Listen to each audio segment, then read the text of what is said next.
সাবেক প্রধানমন্ত্রী শেখ হাসিনার পক্ষে আন্তর্জাতিক অপরাধ ট্রাইব্যুনালে মামলা লড়তে আগ্রহ প্রকাশ করেছেন সুপ্রিম কোর্টের সিনিয়র আইনজীবী জেড আই খান পান্না। তিনি বলেছেন, আমি সবসময় আছি নিপীড়িতদের পক্ষে, সে যেই হোক না কেন। যদি সুযোগ হয় আমি শেখ হাসিনার পক্ষে লড়াই করব, সেটা ট্রাইব্যুনাল হোক আর অন্য যে কোনো জায়গায় হোক। ২১ নভেম্বর বৃহস্পতিবার সাবেক অতিরিক্ত অ্যাটর্নি জেনারেল মেহেদী হাসান চৌধুরীর জামিন স্থগিত নিয়ে সাংবাদিকদের ব্রিফিংয়ের সময় এক প্রশ্নের জবাবে তিনি কথা বলেন।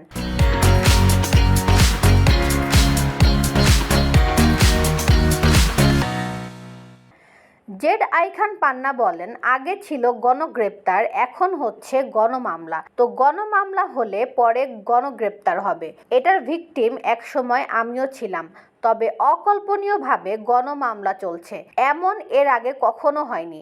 একই স্ক্রিপ্ট, চোখ নষ্ট হয়ে গেছে, না হয় পা নষ্ট হয়ে গেছে, অথবা গুলি লাগছে একটা, কিন্তু এজন্য শতাধিক ব্যক্তির বিরুদ্ধে মামলা হচ্ছে।